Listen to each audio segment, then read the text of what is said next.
All right, something a little bit different here, the Backyard Ultra podcast, but not as you guys normally listen to it. In fact, it's a Peak2Soon podcast takeover of the Backyard Ultra podcast. But the good news is that Patto is still going to be on the podcast, but this time he's the guest. So I'm Brent Ford from the Peak2Soon podcast, and I'm here on the Backyard Ultra podcast interviewing Patto, who was the recent assist at the GV last one standing in Shepparton, Victoria. Of course, for those who don't know, it's in sort of the southeastern region of Australia for those who might not be in the country. But Patto, how good?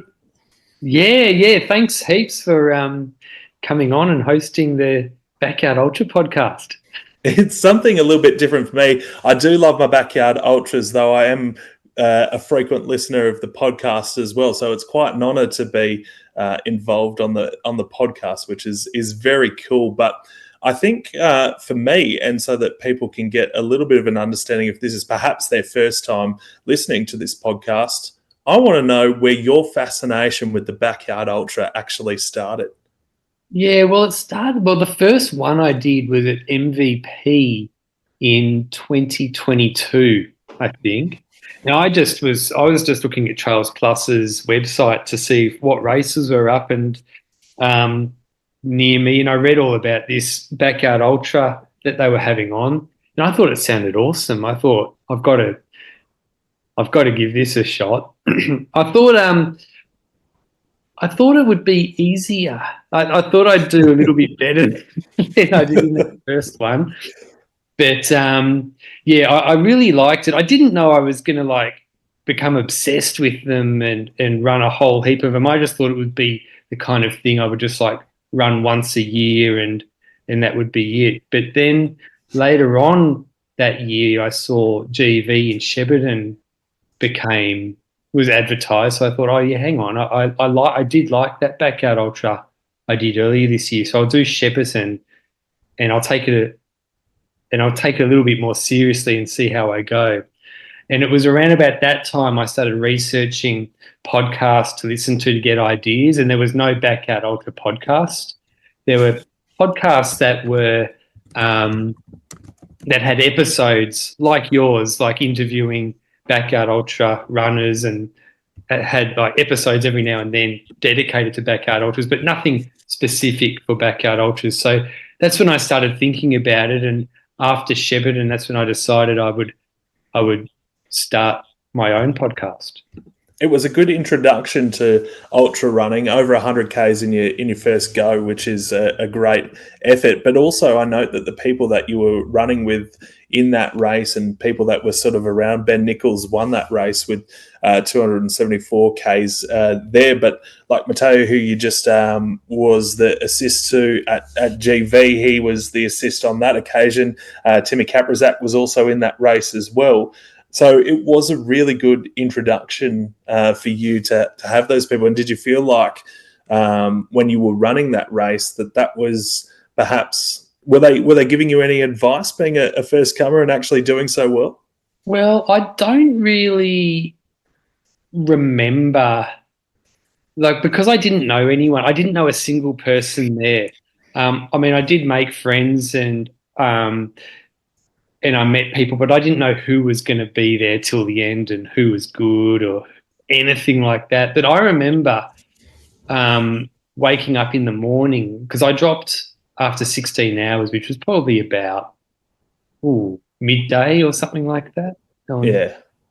And, I went home, and Sunday night I went to sleep, and I woke up on Sunday morning and saw that Matt and Ben were still going. And I was just blown away. I just could not believe that there was still two of these guys out there going. And it was so hot as well. The conditions weren't easy, and it's a pretty tough course. It's pretty hilly too. Yeah, and I was just blown away. And that was when I started realizing that there's some pretty serious runners going these types of races. Had you been a shorter course runner? And I mean by that, like marathons and things like that, because I imagine no one's just sort of rolling up to these backyards and spitting out, 16 loops on their first attempt. Yeah, I was pretty focused on doing the marathon the year before. I was really wanted to do it under 3 hours. And I didn't actually realize that under 3 hours was like a pretty big deal. Like not many people can do it. I managed to do it in 3 hours and 11 minutes at Great Ocean Road. And then I thought, oh well, if I can do that at Great Ocean Road in my first one, I can probably do it at Melbourne.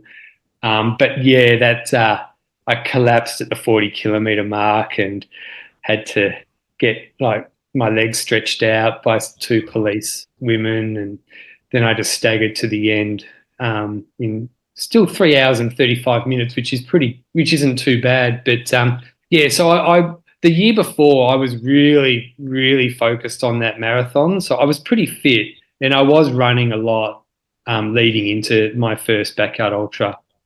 Okay, so there is a bit of fitness background there in terms of running. So we're not just talking to someone who's just decided, oh, I'm gonna run these backyards. I think that's evident because after you did Maribyrnong, you actually went to the 24 hour, the Coburg Harriers Carnival as well, which is just an iconic race. I don't think it's on the calendar anymore, which is a great shame. And I know that a lot of track runners have actually said stuff about it, but you did more than 100 miles in that race. And then did you think from that point, hey, maybe I might actually be good at this long distance stuff? Yeah, well, that was the race. I reckon that is the race that gave me so much confidence because I was third male. Like you said, I did over 100 miles, and I mean, it wasn't the strongest year. I mean, the year after, like there were multiple runners who did over 200, but to come third in that race, it gave me so much confidence. It probably made me a little bit too confident, really. But it really gave me a bit of a springboard into like really training harder, running more often, running longer distances, and really trying to focus on the ultras because I thought there was something there in it for me. Yeah, and that's evident because then it becomes like another improvement again. You go to GV for the first time in Shep, and Mateo actually wins that one with 207 Ks for that one. But you improved by just about a marathon distance on your first backyard ultra. What did you learn from your first backyard ultra that you applied to your second one? Yeah, look, I probably didn't really learn all that much, really. I think it was the heat that got me in the first one, and the second one at GV was a lot cooler. I did eat a little bit more. I didn't really eat anything at MVP in my first one. I just had some coconut water, maybe some biscuits, and that's pretty much it. But at at GV, I added in gels. So I started having a few gels, and that was probably enough to give. That was probably that extra energy to get me to 22 yards, I reckon, because that's really the only difference I made. But it is an easier. It's a flatter course as well, so it's not like there's a whole heap of elevation. Yeah, and do you prefer the flatter courses or you don't mind a hilly course? I think definitely we could say you like the cooler conditions. You might be at home in Canberra if you come down here.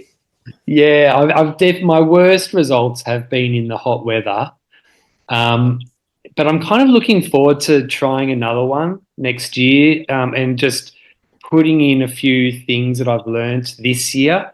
Because like the hot weather ones have been my downfalls, have been my worst results so far. So I want to make amends to that.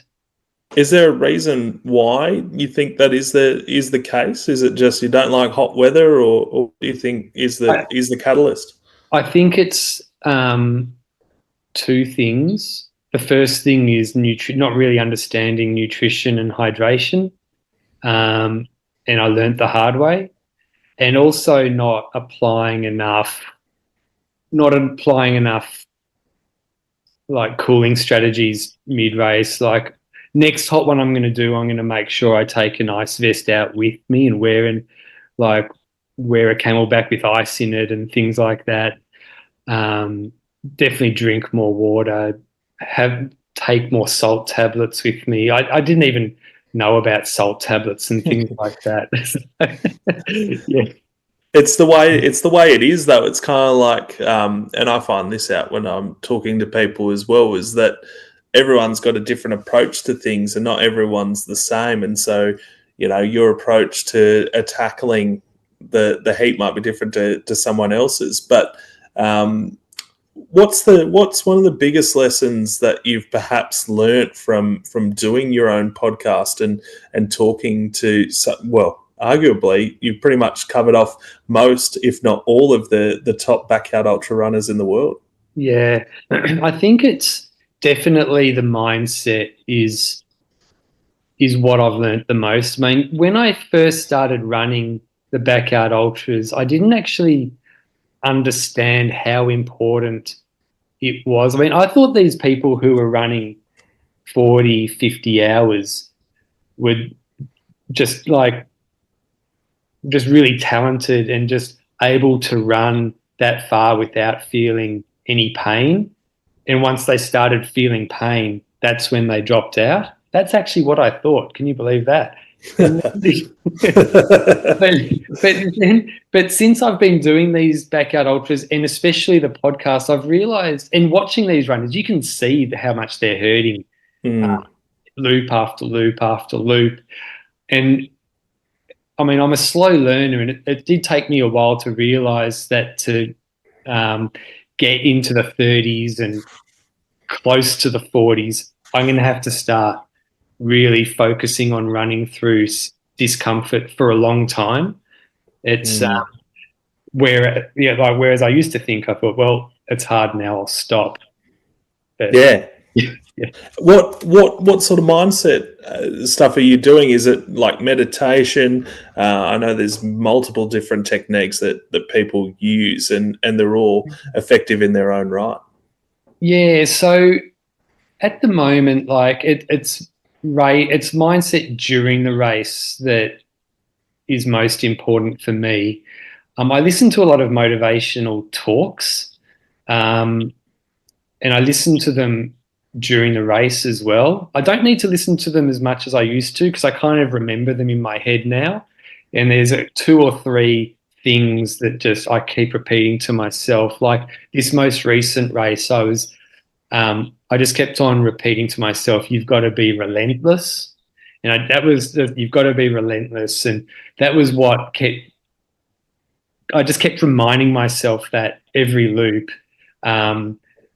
I've got to be relentless. And that really helped. Also, thinking about people, not even backyard ultra runners, but other sports where people have shown heaps of grit, courage, determination, battling through pain. And the thing that really inspires me and I think about a lot, and I thought about it a lot most recently, is Dermy in the 89 grand final. How he got hit at the first centre bounce and then he's vomiting and he went forward and he kicked that goal. That really, I thought about that a lot during the run as well. There'll be people overseas going, "Who's Dermy and what are we talking about?" For those who don't know, in Australia we play a game called Aussie Rules, and essentially in the 89 grand final, basically the ball gets thrown up to start the game. And Dermot Brereton gets flattened by, I can't remember who the Geelong player was, just before I was born. And essentially he gets rolled, breaks ribs, plays on. Incredible, one of the incredible stories of perseverance in Australian football history. But it is funny you talk about pain and all that, because a lot of us sign up to these races and we know that it's going to hurt. We know that at some stage we're going to be pushed to our limits. And I think deep down that's actually why we do these races, because we want to be pushed to our limits. We want to see what potential we have. But it's funny, a lot of the time when the whips are cracking and things are the comfort, and this is where the backyard ultra is, for mine, the most interesting format, because when the whips are cracking and the campfire is warm, or the seat's comfy, rather than having a point-to-point race where if you want to finish the race, you have to go there. This doesn't have a finish line until you are down to the last person running a loop. And so really that is your motivation, is every 6.71 kilometers, you have that option that I'm either going to sit down here and I'm not going back out. And if it hurts a little bit much at that time, well, then I'm not going back out. And so mindset is such a huge part of this. I think you've hit the nail on the head there, that it's a very easy race until it's not. Like even people like myself who are rolling around at sort of 7-8 minutes a kilometre, it's an easy race until it's not. And so mindset and comfort and all of that thing. But the best quote that I heard recently is that no one died from sore legs. Yeah. The other thing I find, and I was speaking to my friend Dan about it after the most recent race, is these races, backyard ultras, the longer they go, the more exciting they get. So when you're still in the race, when like after 24 hours, after 30 hours, they're really exciting. So you want to stop, but you also want to keep going because you want to be a part of that excitement and be a part of that race. And that's something else that keeps me going, because I just love, I just don't want it to stop, but you do want it to stop as well. But it's a weird one, isn't it? Yeah, and it's interesting because it's something that Phil Gore talks about, is that when he's in this race, he takes enough for like a week. And who knows, maybe in the satellite champs we might get to that stage, which is an exciting thing. But I do think that there is that sense of when the field starts to get whittled down. I think especially as a spectator, and you would feel it yourself, and now being a competitor and someone who's been in the top assist a couple of times and also in that top 5, you would feel that excitement of genuinely going. And it is that double-edged sword, right? Because it doesn't end until there is only one person standing. And in some cases, as we saw recently with Ryan Crawford and James, is that there's no winners, even after 72 hours. Yeah, that was an amazing one, because both of them had qualified for the Sat Champs. They didn't have to do that for any reason other than themselves. And just to keep going and to do that 72, like, that's just amazing, isn't it?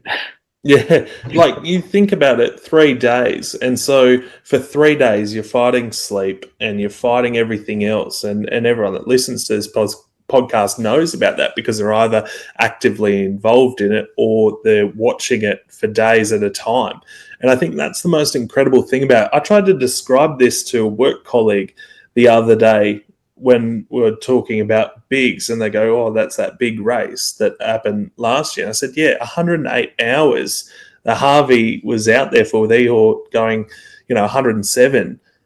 And they go, well, what do they do for sleep? What do they, like, the average person who doesn't run doesn't actually understand the demands of this race and where we could potentially be heading with the backyard ultra space, which is so exciting.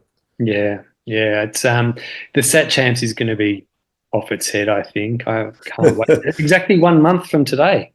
Which is crazy, because it's also ACT election day. Oh, so, yeah, I'm going to have to take time to do that and then and watch that. But it is an exciting thing. But going back to your running, you had your first ultra victory in 2022, the Halloween Howler 50K. It must have been nice to take home a victory.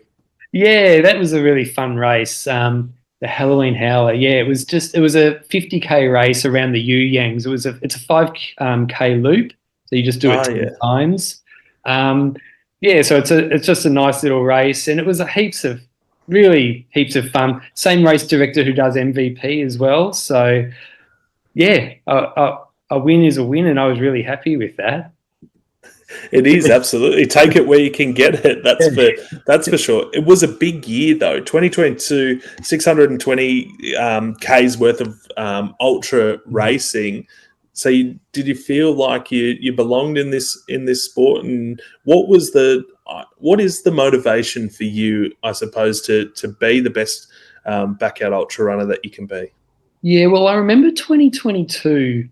I was thinking I'm going to use this year to try and like learn as much as I can, experience as much as I can, and see how I go. And then in 2023, that's when I'll really try and build and improve. So, I mean, I think your question is, why do I want to be good at backyard ultras? And I think it's because, I mean, all my life, I've really never tried hard at anything. So up until backyard ultras, I've never really given anything 100%.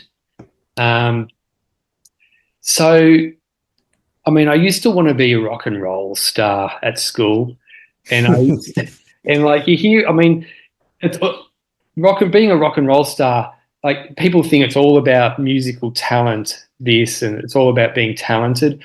But all the best rock and roll stars, they would work their absolute asses off as well. Anyone who's the best at anything they do, they would work their ass off. So that's something I've only just realised in the last few years. So backyard ultras, I've just realised that there's something that I'm still young enough. I'm 45. I'm still young enough to keep improving at backyard ultras. I love them. I've made so many friends doing them as well. And I just want to see how good I can get at something when I'm trying my absolute best. I think that is the most important point about all of this, is the age factor. So 45, in most sporting worlds, I mean, admittedly, 80 years age off an Achilles injury, but there's not many sports in the world where you would consider people in 45 and they're actually the potential to get better. But you, as you sort of aged in your 40s, getting better at this sport, I think that's the best thing about ultra running, is that people, and there are now people, and we'd look at Ollie Kaprizak, for example. I mean, this kid's, in his mid-teens, and he's already running 34 yards. I mean, that's another 30 years if he keeps going in the sport, and you'd like to see people like that continue in the sport. And it's attracting that audience, right? Like, there is such a wide range now of people. But going back to my point, most of the time in sport, you would say mid-40s. No, you're entering the latter years of your life. But in ultra running, we're only just getting started. Yeah. And the other great thing about it is that, I mean, you've got all these age group categories as well. Not so much with backyard ultras, but multi-day races, 24-hour track races, and the 6-day races that they have. There's all these age group records that people are just as interested in as the overall winners and things like that. Yeah, and that's the big one. I was talking to someone the other day, talking about Laz brought out the age race, where basically you get as many, I think it's like hours as your age. And I'm thinking this would catch on in Canberra, but it is the great evener, I think, particularly in ultra running. I think sometimes the older you are, the actual benefit you actually have, because you do have the miles in the leg. I look at someone like Harvey Lewis, for an example, and his improvement. I was thinking a couple of years ago when he had that battle with Courtney, and thinking, wow, this is like the pinnacle of backyard ultra racing. And he's now gone like another day and a bit beyond that. I just think it's incredible. Yeah. Yeah, he's amazing, isn't he? Like, every time I check his Instagram, he's always doing a different race, or saying he's doing such and such a race in 1 or 2 weeks' time. And I'm thinking, hang on, Biggs is just in 1 month, but he's doing a race in Africa or something like that in 2 weeks. Or it almost makes me want to give up meat and see what happens. Yeah. But I'm not quite there yet. Yeah. You hit the 200K mark for the first time in a backyard ultra at Birdies last year, a race that was won by Margie, who's just a phenomenal racer. But heading over to Perth and getting to experience that backyard, probably one of Australia's most famous backyard ultras, what was that like, going from sort of a smaller race to one of the biggest? Yeah, so before Birdies, and it isn't on my DUV profile because I didn't do 24 hours, but I did I went out to Dead Cow Gully and ran at the Masters. Oh, of course, yeah. Yeah, and I was really disappointed with my performance there. I did 20 hours. I So I had driven all the way up there to do it. Did 24. So I did 20 hours and drove all the way back home, and they were still going when I got back. So, so I was really disappointed in that Masters performance. So I had signed up to birdies ages before that, and I was really glad that I had, because it gave me because I was so disappointed, it gave me an opportunity to make up for that 20 hours at the Masters. So I went in there absolutely determined to do well. So I made sure that I had a whole heap of, my nutrition plan was a little bit better planned. I went over there with my girlfriend. We hired a van and drove to the Birdies campsite. And it's a beautiful course as well. It's really, really runnable. It's all flat, beautiful, soft surface as well. And it just worked for me. Don't really think I did anything different. I think it was just pure determination, and a better nutrition plan is what got me to that 34 hours. And I could have kept going as well. There was definitely a mental weakness that got me in the end of that one. It's fascinating going back to Dead Cow and driving. Yeah. Driving everywhere. What would the distance have been to get to Nanango from Victoria? Well, it took us 2 nights. We stayed overnight. We stayed in Moree and we stayed in Goondiwindi. So 2 nights. So it would have been about over 1,000 kilometres, I reckon. That's been an experience staying in Moree. Yeah. It was all right. We went to the Moree RSL, I think it was. But yeah, no, that was all right. It was a good trip. Do you think that coming home though? Yeah. Do you think that contributed to the result? I mean, for such an iconic race as well, and what it ended up being in Australia. Yeah. Look, I really think at the end of the day, it was my first. I'd done 26 hours for the first time. I broke 24 hours for the first time when I did 26 at MVP. So I signed up for the Masters, and because I'd just done that 26, I went into the Masters thinking I was probably better than I actually was, and I was just thinking this will be easy. I've done 26. There will be a walk in the park. I just went in with just the totally wrong attitude. Like I just thought I was way better than I was, and I just thought it was going to be easy. And I've learned since then, like, never, ever, ever think it's going to be easy.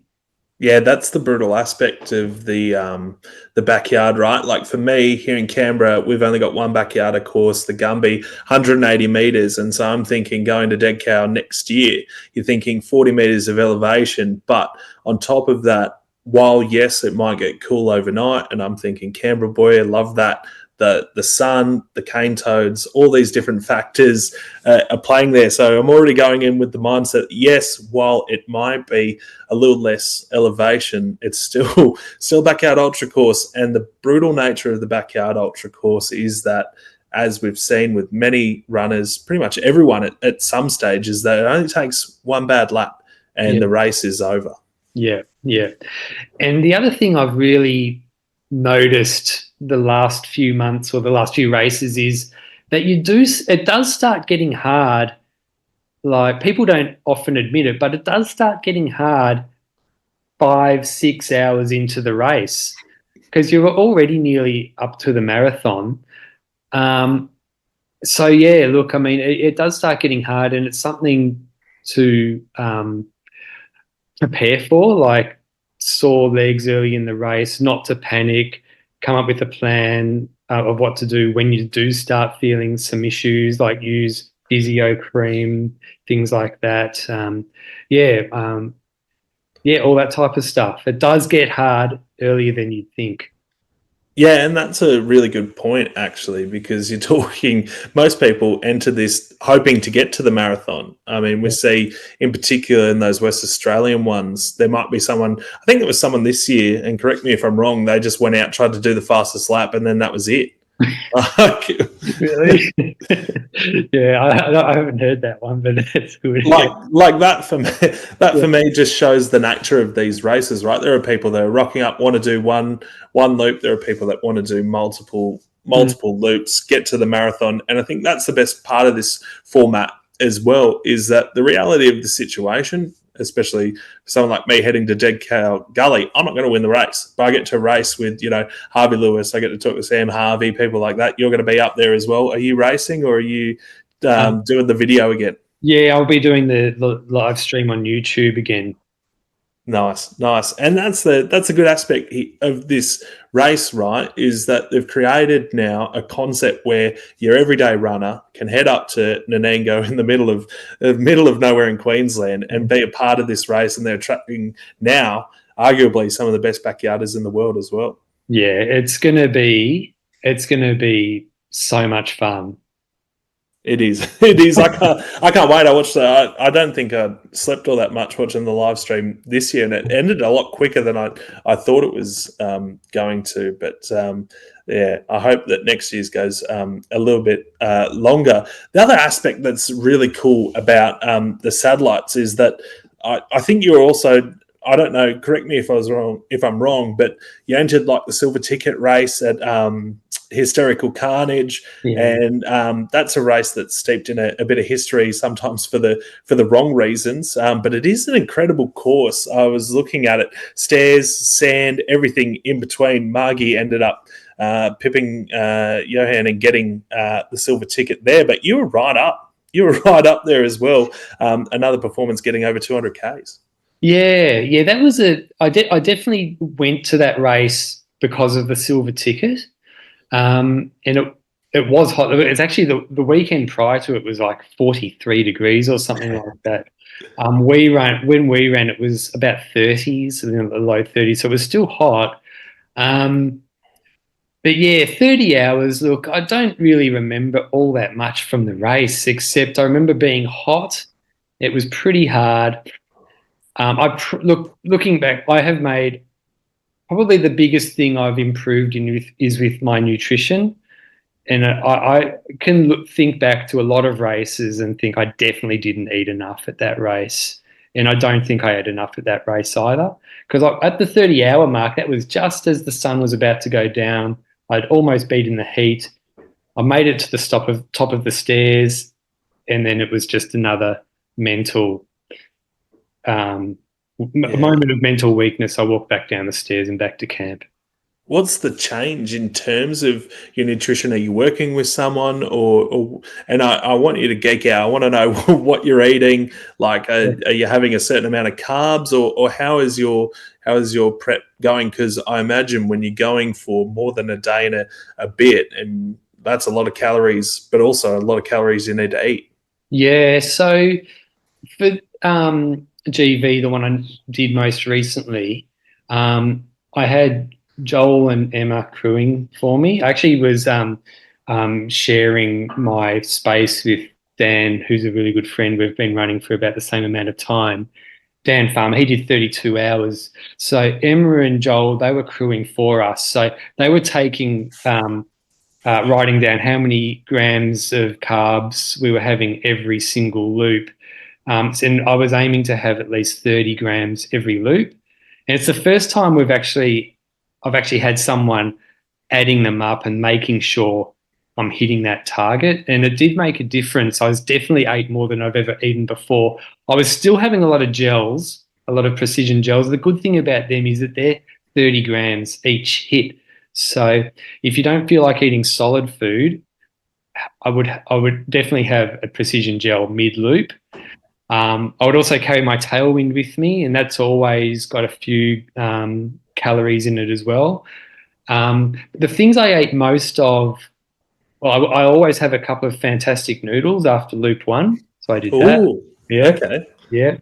I found Toscanos. The brand is Toscanos, and they sell croissants, and they're really moist. So they're not dry, so they're really easy to swallow.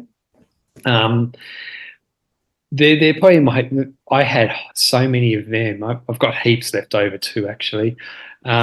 Also, Tailwind recovery mix. I would have that every 7 hours. That's 200 grams of carbs. Oh, it's the best. I actually love that one. Yeah.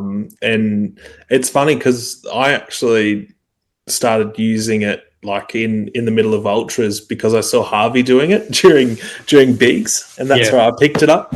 Yeah, it's delicious. The chocolate flavor is one. Oh, so good. It's like a chocolate milkshake, and I don't know how they do it, but you put it with water, cold water, and it might be the best chocolate milkshake you've had. Yeah. I took a whole heap of Cliff Bars with me, and I didn't even open one of them. My mate Dan, he took a barbecue. He told me he was going to bring it, and I remember thinking, I didn't try and talk him out of it or anything like that. But I thought, I don't know if that's worth the hassle. But it was awesome. He took a barbecue. Yeah. And he bought the pancake things with the shaker. Oh yeah. Add water. So Joel was on the barbecue making pancakes. So we had them with lemon and sugar, and that was delicious. Oh, that lemon meringue's my go-to, and I reckon that's a great idea. Yeah, well, that's going to catch on. Yeah. So he also bought ingredients to make egg and bacon muffins. Oh, my breakfast burgers. So wow. Okay. Yeah. So that was real. I only ate half of mine. I'm not the best eater at these backyard ultras, so I find it really hard. And at this one at GV, I was getting a lot of acid reflux as well. After around 28 hours, it was really hard to even drink normal Tailwind. So drinking water for me felt so nice. But I did keep on drinking Tailwind as well because I knew I had to. But yeah, having the barbecue, I reckon that was a great idea. That was awesome. That's a game changer. Maybe Gemma can fire that up at Dead Cow and everyone get around it. It'd be a new challenge for her to feed everyone. But that's just for me, it just goes to show, though, the different approaches that people can take to these races. I am a big fan of the precision gels, but I've discovered the sort of flow gel, and then I put that into a bottle with it's about 300 grams of carbs, and I can sort of see how much I'm sort of having. But I'm guessing as well, because people might think, 30 grams of carbs sounds low, but it is sort of low intensity, right? So you're not probably having to hit, and that can be where you can find that stomach distress as people think, I need to hit 90 grams every time. But if you aren't going at a high intensity, it's actually that lower level that you're going to find that you have a better gut response to it. But people would think, that's low. But it sounds like you were also having other foods as well to sort of complement that amount of carbs as well. Yeah, and one of the things I also added to my plan, I spoke to Nachi a few weeks ago after she did her 51 at Clint Eastwood, and she said she liked the Milo pouches, like yogurt Milo thing. I couldn't find any at the shops, but I found something that was pretty similar. It was like a chocolate yogurt thing, and that was delicious every single time, even late into the race. So I'll definitely be stocking up on more of those at my next race. So you haven't hit a flavour fatigue yet in one of these races? If I have too much, look, definitely with too much sugar, so that's one of the things. I have had way too much sugar, and then Emma pulled out this chicken soup, and which was very savoury, and that was delicious. That really hit the spot when I had that.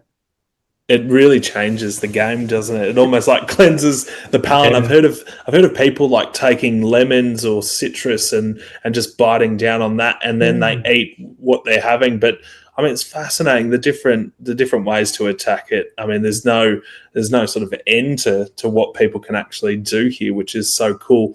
I want to get into your training a little bit, because it is fascinating to me, because I think, I'm not sure what your job is, but you're working difficult hours like me, I imagine, where we don't work the conventional hours that most people do, the 9 to 5. So you're like running to work, you're running home from work, then you're doing sort of runs in the middle of the day. How do you sort of fit your training around your work schedule? Yeah, so I work at its shift. On average, it's a little bit different from this, but on average, it works out to 2 days, 2 12-hour days, followed by 2 12-hour nights. So and then 4 days off.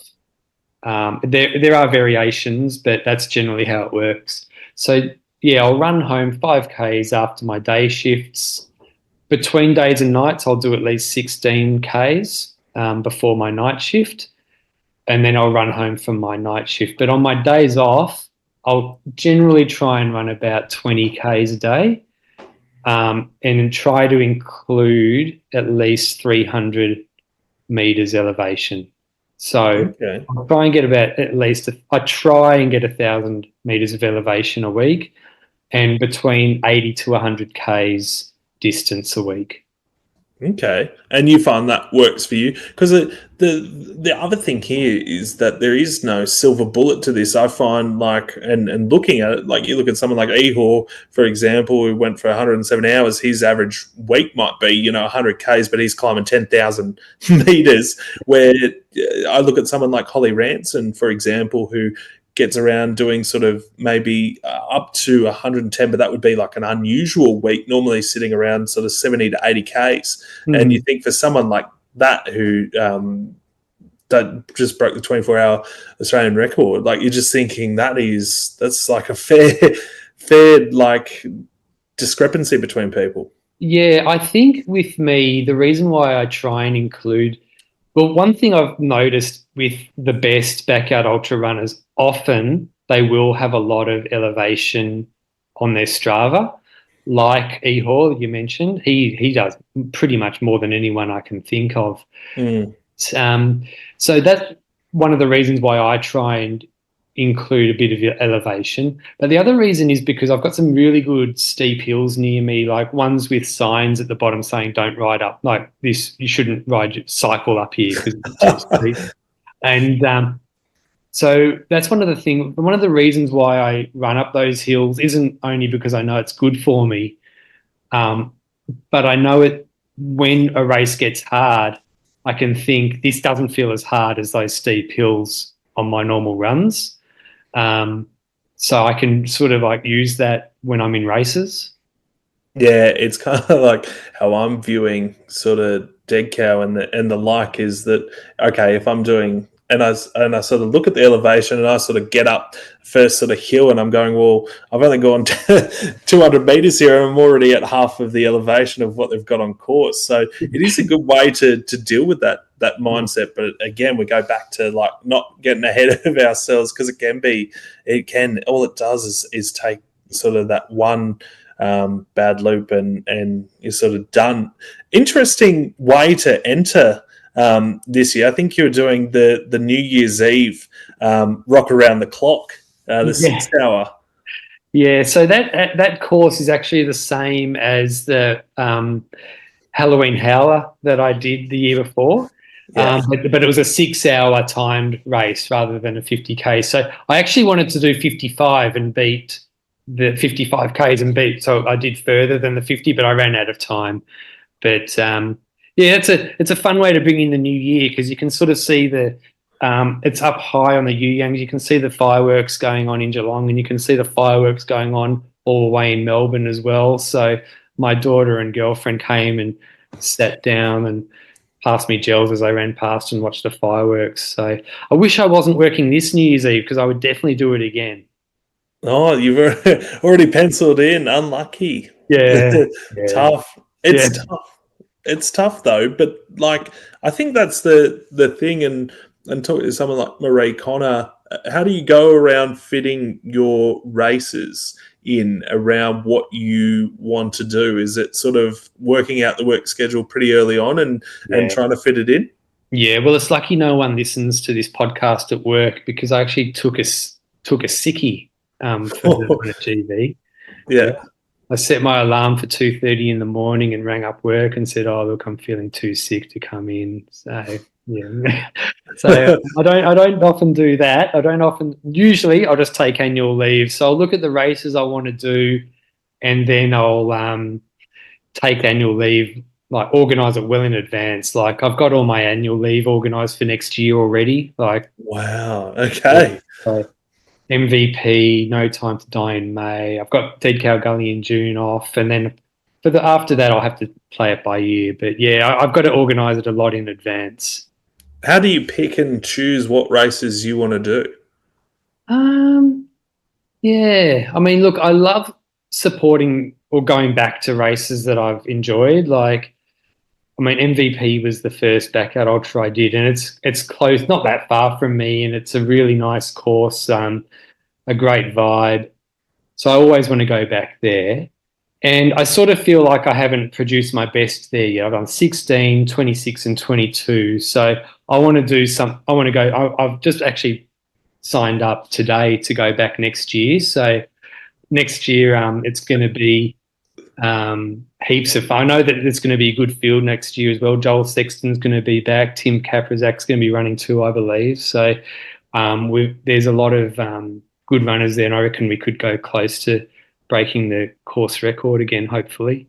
That'd be really cool, but it's another interesting point that you raised there, talking about, Timmy and Joel, and seeing those guys sort of grow as runners as well. I mean, they've always been good runners, but just seeing like Joel in particular and him raising his own bar in recent times, like it must be really cool to sort of, because I think there's like a group of you guys down in Victoria who are just doing really cool things at the moment. Yeah, Joel is. I was at No Time to Die when Joel ran his 58 yards, and I knew he was good, and I knew he was capable of making that team. But seeing him actually do it, it was amazing to watch. And he's like, people like him are my biggest inspirations, because like he ran that 58. Not only, I mean, he's an unreal runner, but like he had so much determination to make that team. And yeah, look, I mean, that watching him do it was just one of the best performances I've ever seen. That is the cool aspect about this as well, is that it must be the motivation as well. You just talk about trying to break course record at Maribyrnong and doing things like that. It must be cool to then be able to do it with people that you've been running backyarders with, and someone who's just crewed you and things like that. It must be awesome. Yeah, look, it's a really that's the other good thing about backyard ultras, is like it's so social, and like you're going to meet people and make friends at all of these races.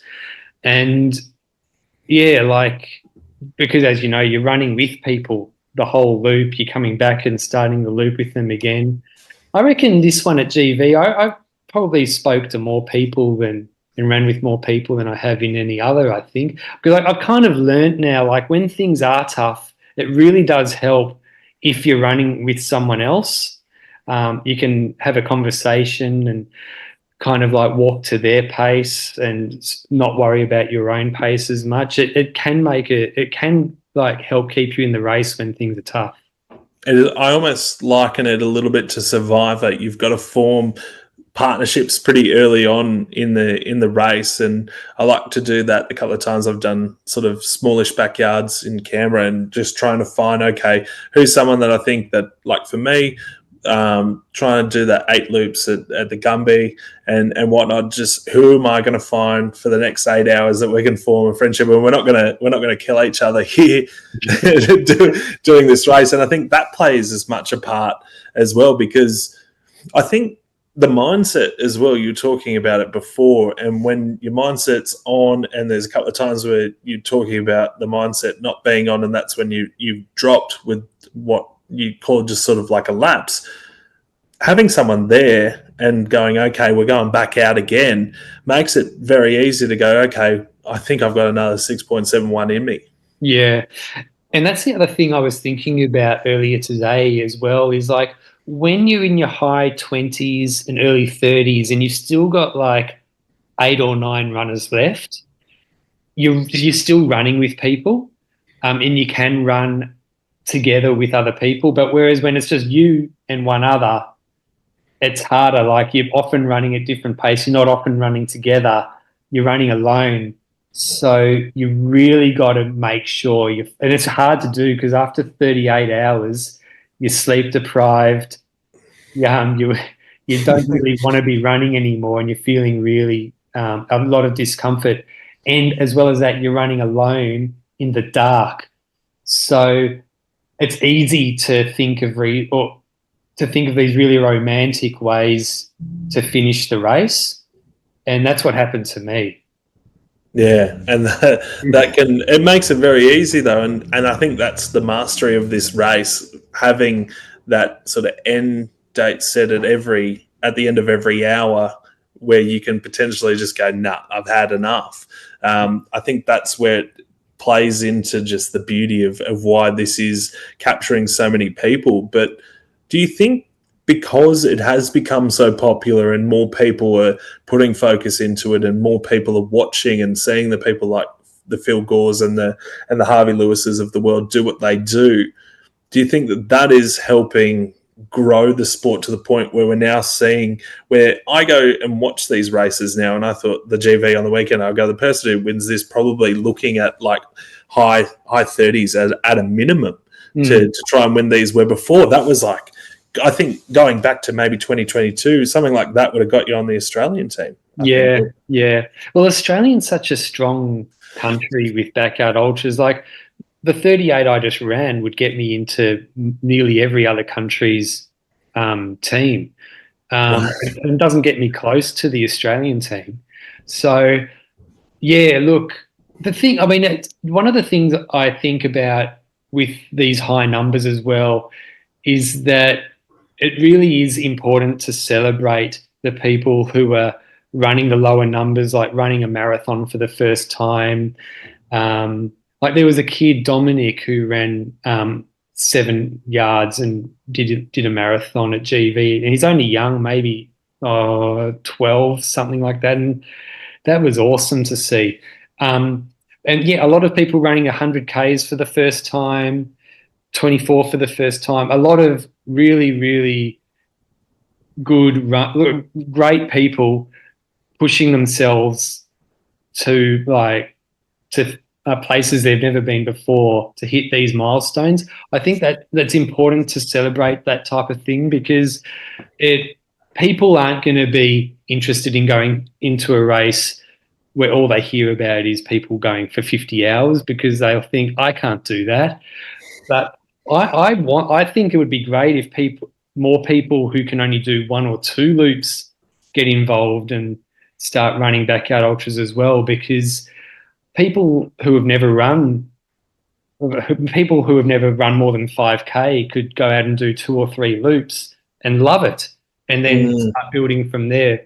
And it's such a great experience, and it really is something that people, doesn't matter how far you can go, it doesn't matter if you can only do half a marathon.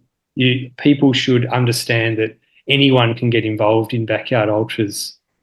Oh, they can, absolutely. And I think I'm perhaps prime example of that only a couple of years ago, like sort of just running out of my driveway, really, and now sort of 8 loops on a 180-metre course, elevation per loop. Like, it's just crazy to think that that's the level of progression. One of the most brutal aspects of the backyard ultra, though, is the assist, and I think that is the toughest. You've, I think, tasted.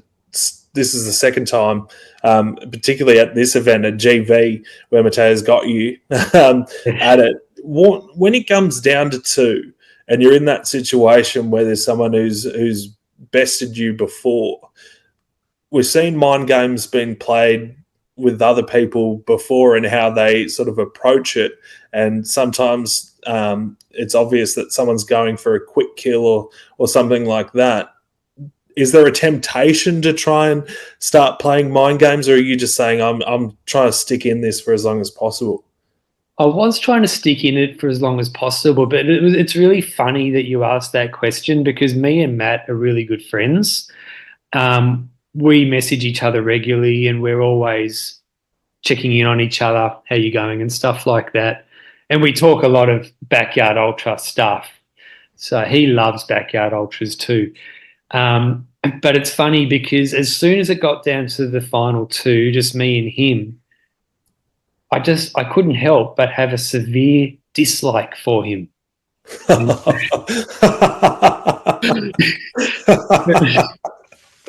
But as soon as the race finished and it was all over, I mean, that feeling went away and he was my friend again. But I really, yeah, so it was mind games with myself than anything. He definitely wasn't playing mind games with me.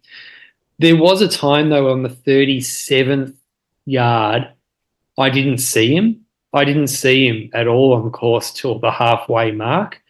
And I didn't know what had happened, but I actually thought that he was behind me, but there was no light behind me. So I thought maybe he was stuck in the bathroom having issues, stomach issues or something like that. I didn't know what was going on. And I actually thought maybe this is it. But then I saw his head torch in front of me at a turnaround point. That's when I realised, okay, I've got to get my head back in the game here because it's not going to be over for a while. Oh wow! So maybe that cracks a little bit. Like it's just that little bit you're talking about, the mental side of things, and where you've been in it for so long, for a day and a half, and all it takes is just that little sort of mental slip, right? And then it's like, and that this is why this race is so good. And it doesn't matter what course you're on. I just think when it gets down to the final two, I'm watching, I just enjoy it so much. And I was thinking, come on, Patto, get over him this time. Yeah.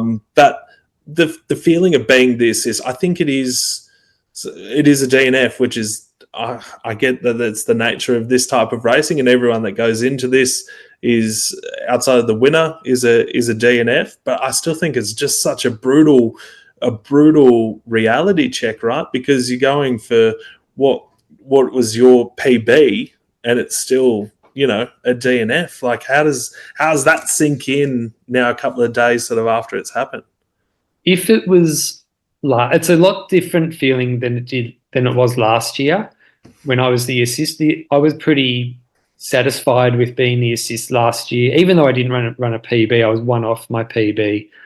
But yeah, I thought running as the assist, that's pretty cool.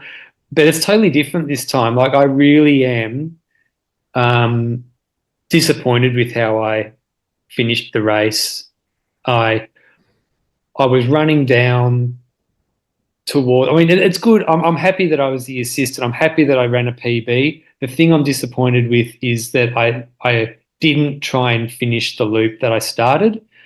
Because the way the course works is you run down a path and do a loop of the botanical gardens, and then run back up the same path and back into camp. So there's a spot. So I was running past these park benches, and I thought, I don't know if I'm going to make it back in time. And then I thought, well, maybe if I just stop on one of these park benches and wait for Matt to come past, that would be a pretty cool way for me to say congratulations, and then I'll walk back. And at the time, I thought that was a really good idea. So I sat down on the park on this bench, and it felt like I was sitting there. I was actually sitting there for about 20 minutes till Matt came back past. And I was thinking, man, by that stage, I was thinking, I've stuffed it up. I should have just ran it because I probably would have made the time. And then it took me about another 30 minutes to walk back to camp. And I thought, this was one of the dumbest things I've ever done in my life. So, yeah, look, at the end of the day, I should have run. I shouldn't have stopped. I should have run, even though I was running slowly. I think that was the thing, because I had the thing that was making me run so slow. I had the worst chafing I've ever had. Yeah. And there was nothing I could do about it. No amount of pseudo cream was making it better. So my pace was reduced. It was probably ran to about 8-minute Ks. So it's still enough to get back in time. But yeah, look, I was just like, I'm not going to make. I was so sure I wasn't going to make it back in time, but I didn't give myself the chance. So I'll never know, and that's why I'm disappointed.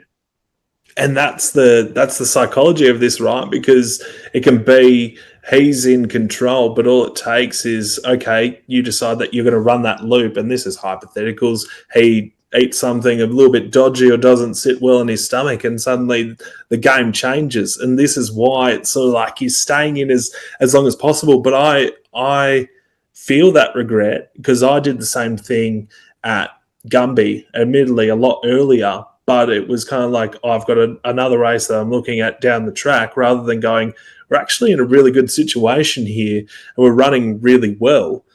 It should just push on and just whatever comes. But it is the whole mental side of it. And I think that's been a theme here. And I think it's what people will probably take out of it is that once that mental decision is made and you're deciding I'm turning back, there is nothing that changes it. There's nothing that changes it. And that is, I think, the difference between sort of those who can hit as, a couple of days worth of loops versus those who are the world champions and the Phil Gores of the world, because they just see it as a job and it doesn't matter. We're here for as long as it matters until my body breaks down or whatever. It's just unbelievable. Yeah. It's funny because Ben Nichols actually sent me a message. I'm in a group chat with Ben Nichols, Tim and Matt, and he actually messaged me saying he actually thinks that when Laz thought of the idea, this is actually what he wanted. Like, I'm not sure. What do you think? Do you think he actually thought this deep into it, or is it? It's a fascinating one, because I think that Laz, from my view, from the outside, he's someone that just wants to see people push to their limit. And the fascinating thing with the backyard is that if you go for long enough, of course you are. You're not going to get enough sleep. You're not going to eat enough food. And eventually you're going to be so much in a calorie deficit. It is impossible to match the output that you are throwing into this with food. So there is a point where I think we're just going to say this is the amount of laps. But I'm still in a debate with people about this, because we got to 108 and I had friends who were thinking, oh, well, surely that's going to be detrimental to like their long-term sleep. But it doesn't seem to have affected too many people. But if high schooler Laz was thinking about this that deeply, then, I mean, he's truly a genius. And maybe with some of the races that he's had, maybe he is that crazy genius who just likes to watch people suffer. Yeah. I actually do. Yeah, he definitely is a genius, isn't he? Like, he come up with this backyard ultra thing, and all those other races too, like the Barkley marathons and that age race you mentioned too. Yeah, and that's the thing, right? But it is, in that moment, it's not you against Matt, it's you against yourself, right? But I guarantee the next time you're faced with that proposition, it becomes a lot harder, because then you remember the last time that you did it and you're going, well, nah, I'm not sitting on the park bench. But that's the danger. That's the danger. Every hour there is a choice to be made, rather than a point-to-point race, which I just think is so fascinating. But, I mean, it's just an incredible thing. Have you got a goal coming up in terms of, like, is there any more races this year? I'm 50-50. I might be doing a 12-hour timed ultra in Adelaide. The Dusk Till Dawn. Yeah. It's actually the same race where Holly Ranson broke the record like a couple of years ago. And I was actually there at that race when she broke that record. But yeah, I'm thinking I might go back there. I'll just wait and see. I'm not working that weekend, so when I was there a couple of years ago, it was beautiful. It was a really nice experience. So, and I like those timed ultras. Yeah, and that's another thing, right? Do you see yourself, now that you've gotten to this point, do you feel like you have to win a backyard ultra, or where do you see your running journey going from here? Is the goal to try and get to 50? Is Biggs on a dream down the track? Like, where do you want to see yourself going from here? Yeah. Well, I made it no secret at GV, like during the race, I wanted to hit 50. I know I'm capable. Like, it's only 12 hours away. That's less than 100 Ks. I know. I'm so sure I can do it now. I can't actually. I mean, yeah. I mean, if I think back 2 years ago, like when I did that 16 hours and I was so in awe of Matt and Ben still going for 40 hours, like it's pretty amazing that I can do 38 hours now and really know that I can get to 50. But yeah, look, my dream will always be to make the Australian team. Um, even because I know it's going to be harder and harder and harder every cycle to get in, but I'll always try. And I think even if I don't make it, at least I know that I'll be getting the very best result I can possibly get, trying to make that team. I think that's the aspect that's so good. And I mean, you look at the 2022 team, there's not, I mean, there is a lot of change as well, compared to the team that's running this year. So nothing to say that come 2026 that it's going to be the same team. And there's no guarantees that people like Phil and that are going to continue in the backyard space. There is so many options that come, and I think as well with the options that are available to them on the track and the like, it becomes just there are so many options for people. But I do hold out that hope that these silver ticket races, which I just think is just one of the greatest things that they've put into this, because you can dare to dream, right? In being in part of this and you being really close to it as well, that must just make it just that little bit more. A bit more hunger as well. Yeah. Look, I'll definitely be interested to see which silver ticket races are announced whenever that is announced, and I'll definitely be targeting one or two of them. But you know what? I have so much admiration for the people like Joel Sexton, Ryan Mativier in America, who made the team just on yards, like just realizing, okay, to make the team, I've got to run a high total, and they'd go out and do it. I think that is even, and they didn't even win their races. But yeah, look, I think that's just, I would love to be able to make the team on yards, but I'll still be trying to make it there by winning a silver ticket. Yeah, I'll never give up dreaming. I'll never give up dreaming. I think that's a good way to end it there, Patto, because I think it is such a cool thing, and I do love what you're doing in this Backyard Ultra space on the Backyard Ultra podcast, which I'm guest hosting, which is very, very cool to do this. But it feels like it's just two mates chatting, and I have people know this is the first time we've met each other on Zoom, so this is not a regular thing, but it has felt like two old mates talking, and it's such a good thing. I can't wait to meet you next year at Dead Cow Gully, and so impressed with your progress. And I think there's a lot of people out there that love what you do, put this podcast together for us Backyard Ultra fanatics, so don't stop doing that, and hopefully dreams do come true. Patto, it's been so fun being the guest host here and getting to interview you on the Backyard Ultra podcast.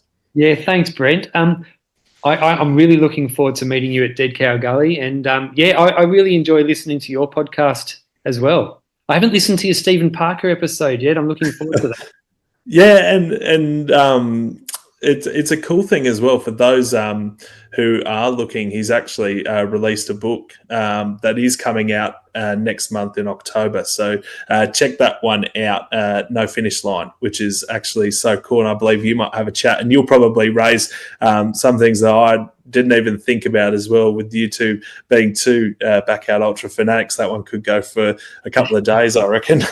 Yeah, I do. I actually do have a date scheduled in with him in about 3 weeks, I think. So I'm looking forward to that. It'd be nice, right when the book launches, which is perfect. Yeah. Awesome. Well, thanks heaps, Brent. We'll definitely be in touch, and I'm looking forward to meeting you I'd like to have you back on the podcast as well, and ask you a few extra questions too, like leading into Dead Cow, because I know you're going to be taking Dead Cow. Like, it seems like it's definitely like the biggest race of your life. Oh, it's incredible. And I think for me, as someone, for people who don't know me, so I'm someone who runs at over 100 kilograms, like that, my weight and whatnot. And I think just trying to show people what's possible if you put your mind to it as well. And I just think this concept that's been put together around attracting the best runners is just something that's too hard to pass up, right? Like my goal, and I remember writing this down when I first started running, and I was following different runners, and Harvey Lewis, it was like, I want to run with him and Courtney Dauwalter at some stage in my life, because I just really like the way that they approach things. And so to be able to be in the same race as Harvey Lewis is going to be crazy. I love Sam Harvey. Phil Gore is just an awesome dude as well. And then also you just think of all the other talent that's going to be there as well. Like if you're not into Nengo, then what are you doing in June next year? Like really, if you love this space and you're not coming and you can actually get there, like what are you doing is what I say. Yeah, unreal.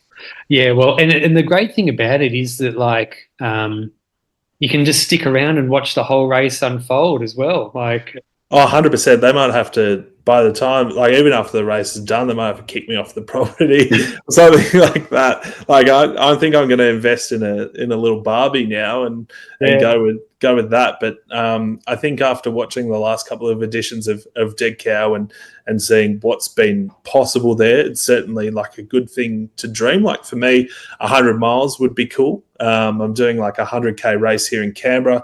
So if I did the 100 miles at Dead Cow, that would actually allow me to do something like put my name forward for Coast to Cozzy, which is just amazing. So, dare to dream, as we say. And I think that's the mantra. Yep. Awesome, Brent. Look, we'll be in touch. Don't go anywhere. I'll hit stop and rock and roll.